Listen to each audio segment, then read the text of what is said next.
My name is Sitra Gupta from SKLGD Public School. Today I teach you about the second chapter of history, colonization of India. कि India में colonization कैसे start हुआ और trade to territory, कि जो लोग trade करने आए थे वो हमारे भू राजस्व के स्वामी कैसे बन गए, हमारे इंडिया के वो ऑनर कैसे बन गए। तो ये सारी चीज़ें हम किस में देखेंगे, इस चैप्टर में देखेंगे। सबसे पहले थोड़ी सी हम आपको स्टोरी सुनाते हैं। अगर हम बात करें कि ब्रिटिश इंडिया में आए थे तो ब्रिटिश इंडिया में क्या करने के लिए आए थे बेटा, ट्रेड करने के लिए। और ट्रेड करने के लिए सबसे पहले अगर हम कहें कि जहांगीर के टाइम पीरियड में जो टॉमस रो था वो सबसे पहले वो जहांगीर के दरबार में आया था और उसने जहांगीर से परमिशन मांगी थी, सर हमें आप परमिशन दीजिए कि हम आपके क्षेत्र में, आपके इंडिया में आपका जो राज्य है यहाँ पर हम क्या कर सके, ट्रेड कर सके। तो जहांगीर ने परमिशन दे दी थी कि ठीक है तुम हमारे क्षेत्र में क्या कर सकते हो, लिमिटेड एरियाज में क्या कर सकते हो, ट्रेड कर सकते हो। यहाँ से सामान ले जाकर आप अपने देश में क्या कर सकते हो, उसको आप ट्रेड कर सकते हो। तो एक सिर्फ बहुत थोड़ी सी परमिशन मिली थी, किसके थ्रू मिली थी, जहांगीर के टाइम पीरियड में। जहांगीर के टाइम पीरियड के बाद शाहजहां का टाइम पीरियड आया, शाहजहां के टाइम पीरियड के बाद औरंगजेब का टाइम पीरियड आया और ब्रिटिशर जो थे वो लोग क्या कर रहे थे, धीरे धीरे सिर्फ ब्रिटिशर ही नहीं, जैसे फ्रेंच से आने वाले फ्रांसीसी, पोर्तुगीज से आने वाले जो पोर्तुगीज थे, पुर्तगाल से आने वाले, और भी अदर जैसे कि और भी जो लोग थे कि डच भी आए, ये सभी लोग क्या कर रहे थे, ट्रेड कर रहे थे। जैसे पोर्तुगीज आए तो उन्होंने गोवा वाले क्षेत्र से ट्रेड किया, डच लोग आए अंडमान वाले क्षेत्र से किया, फ्रेंच के लोग आए उन्होंने भी साउथ इंडिया मद्रास से ट्रेड करना स्टार्ट किया। और इनका जो ट्रेड था वो बहुत लिमिटेड एरियाज से था। लेकिन जब ब्रिटिशर्स आए तो ब्रिटिशर्स ने जब ये देखा कि यहाँ से जो लोग इंडिया का सामान लेके और यूरोप के कंट्रीज में जो लोग सामान को सेल आउट करते हैं तो वो बहुत ह्यूज कमा रहे हैं, बेनिफिट कमा रहे हैं। तो इंग्लैंड के जो व्यापारी थे, ट्रेडर्स थे, उन्हें भी ये लगा कि हमें कहाँ जाना चाहिए, उस कंट्री में जाना चाहिए जहाँ से ये लोग क्या करते हैं, ट्रेड करते हैं। क्योंकि इंडिया से पहले, सबसे पहले इंडिया से ट्रेड कौन करता था, अरब व्यापारी इंडिया से सामान ले जाके कॉटन, पीपर, क्लोव्स, ये सारी चीज़ों को ले जाकर यूरोप में बेचते थे। और जिन चीज़ों की डिमांड कहाँ पर बहुत अधिक थी, यूरोप में बहुत अधिक थी।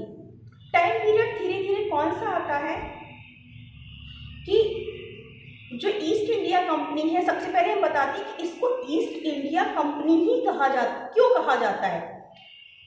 सिर्फ इंग्लैंड के लोग ही इसको ईस्ट इंडिया कंपनी नहीं कहते थे, इस कंपनी का नाम बहुत बड़ा था, ट्रेडिंग मर्चेंट, इंग्लैंड की ट्रेडिंग मर्चेंट कंपनी करके इसका नाम था।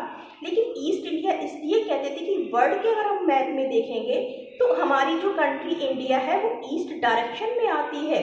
इस तरह से चाहे फ्रांस से आने वाली ही company France East India company कहलाती थी, डच की कंपनी जो डच ईस्ट इंडिया कंपनी कहलाती थी, पोर्तुगीज से आने वाली पोर्तुगीज ईस्ट इंडिया कंपनी कहलाती थी। तो सबसे पहले यहाँ के जो व्यापारी थे वो अपनी महारानी एलिजाबेथ फर्स्ट, उस समय इंग्लैंड में जो शासन था वो किसका था, एलिजाबेथ फर्स्ट के पास जाते हैं और कहते हैं महारानी हमें आप परमिशन दीजिए, किसकी परमिशन दीजिए, कि हम भी इस कंट्री में जाकर क्या करें, ट्रेड करें और ऐसा ट्रेड करें कि वहाँ पर हमारी कंट्री से कोई और भी कॉम्पिटिटर्स ना हो।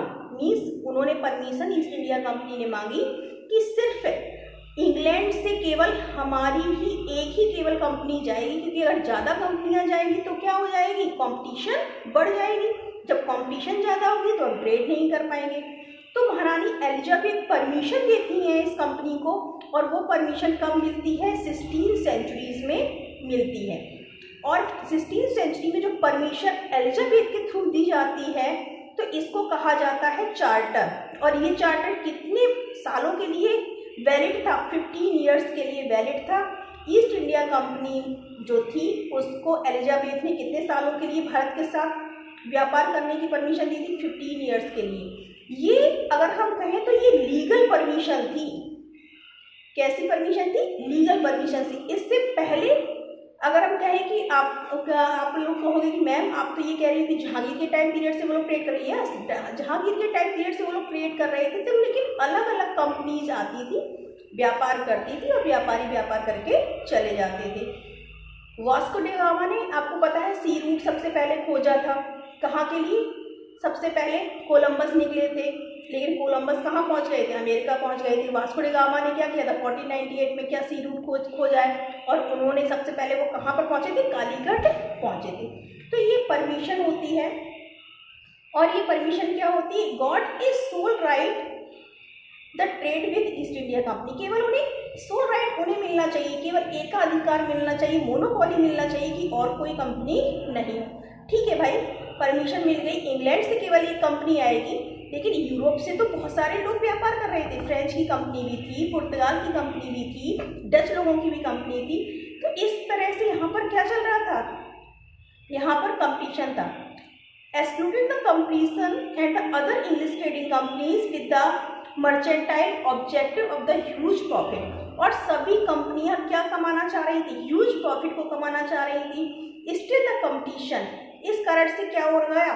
ये जो आपस में यूरोपियन कंट्रीज ही थी, इनमें क्या हो गई थी? आपस में कंपटीशन इन्हीं कंट्रियों में क्या हो गई थी? बढ़ रही थी। ये जो कंट्रीज थी, ये जो ट्रेडिंग कंपनीज थी, यही आपस में क्या हो रही थी? इन्हीं में कंपटीशन बढ़ रही थी। क्यों? क्योंकि ये जितनी भी कंपनी जो वहाँ से आ रही थी वो सभी एक ही चीज़ें परचेज करती थी। उन्हीं चीज़ों की डिमांड इंडिया में बढ़ रही थी। जब इंडिया में एक ही चीज़ों की डिमांड बढ़ेगी, अलग अलग कंपनीज होगी, तो जो ट्रेडर्स होंगे वो उनको चीज़ें महंगी देंगे, सस्ती देंगे? आप इकोनॉमिक्स में पढ़ते हैं कि जब किसी भी चीज़ की डिमांड ज़्यादा होती है तो वो चीज़ें महंगी होती हैं, सस्ती होती हैं? महंगी होती हैं। जब डिमांड कम होती है तो चीज़ें सस्ती हो जाती हैं। यही सारी चीज़ें चल रहा था। और तभी टाइम पीरियड क्या होता है कि औरंगजेब इंडिया का कैसा रूलर था? पावरफुल। ऐसा पावरफुल रूलर था कि उसके टाइम पीरियड में पूरे इंडिया पर मुगल ही राज्य था, मुगलिया राज्य था। लेकिन जब 1707 में औरंगजेब की डेथ हो जाती है, उसके टाइम पीरियड्स के बाद जो उसका जो साम्राज्य था, उसका जो एम्पायर था, वो धीरे धीरे कमज़ोर पड़ने लगता है। और जो जैसे कि बंगाल में जो उसके जमींदार थे अलवर्दी खां, वो अपने आप को स्वतंत्र वहाँ का राजा घोषित कर देते हैं। राजपूताना राज्य वो अपने आप को इंडिपेंडेंट घोषित कर देता है। मराठा अपने आप को इंडिपेंडेंट घोषित कर देते हैं और अनाउंस कर देते हैं कि हम इंडिपेंडेंट हैं। और मैसूर राज्य में कौन होते हैं? हैदर अली, वो भी अपने साम्राज्य को क्या कर लेते हैं? इंडिपेंडेंट कर। इस तरह से after the death of Aurangzeb बहुत सारी जो इंडिया की जो टेरिटरीज होती हैं वो क्या हो जाती है? इंडिपेंडेंट हो जाती हैं। और जब वो इंडिपेंडेंट हो जाती हैं तो हर क्षेत्रों के जो ऑनर होते हैं वो कौन हो जाते हैं? अलग अलग हो जाते हैं। तो यहाँ पर हमने देखा कि जब ये ऐसा इतना सब कुछ होगा, जब after the death of Aurangzeb, तो फिर किस तरह से ये कंपनीज जो हैं वो ट्रेड करेंगी। अभी तो वो सिर्फ कहाँ से परमिशन लेती थी? जाके जो दिल्ली दरबार था वहाँ से उन्हें परमिशन लेनी पड़ती थी, औरंगजेब से परमिशन लेनी पड़ती थी। अब वो पर्टिकुलर जिस राज्य में जाकर ट्रेड करेंगे वहाँ के राजा के साथ उन्हें क्या करनी पड़ेगी? परमिशन लेनी पड़ेगी। नेक्स्ट टॉपिक में हम आपको पढ़ाएंगे कि कंटिन्यू इस तरह से किस तरह से ईस्ट इंडिया कंपनी भारत में ट्रेड विथ टेरिटरी करती है।